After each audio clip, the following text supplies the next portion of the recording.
Welcome back. It is 6:45 on Daybreak, and we continue to celebrate back to school time.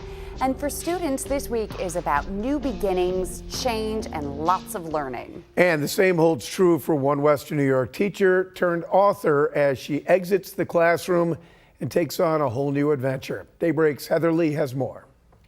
This is the first time in 6 years that Hailey Glynn isn't spending this week in the classroom meeting her new students. I loved teaching so incredibly much. Part of me is so sad that I'm not going back and doing that, but the other part of me is just so excited for everything that's up ahead. That includes her third children's book, which she's putting the finishing touches on right now. She also recently published an activity book called The Squiggle Book.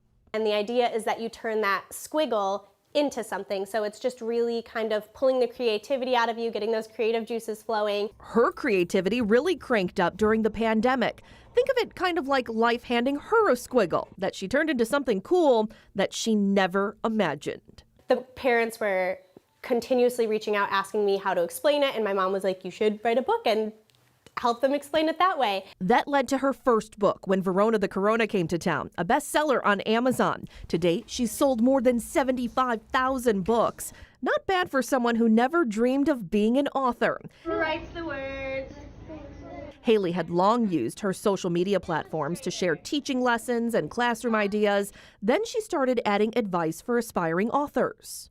It is a shock to me how many people actually have incredible children's book ideas, and they have just been sitting on them because it can be a very daunting process. She's helping teachers and others bring their ideas and books to life, and she's made a business out of it.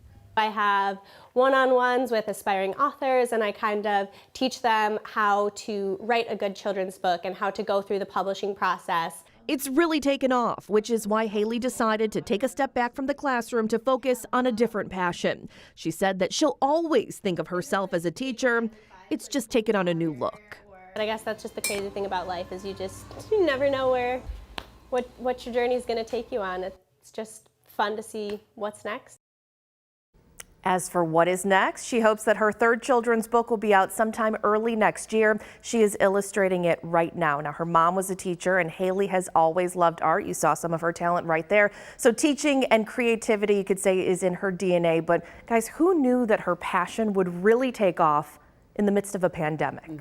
Right, with Verona the Corona. Yeah, exactly. And then there was Cornelia Spunk Can Learn Next to a Skunk, and that one was talking about learning outside of the classroom and really learning anywhere. So, All right. Congratulations to her. Heather, thank you.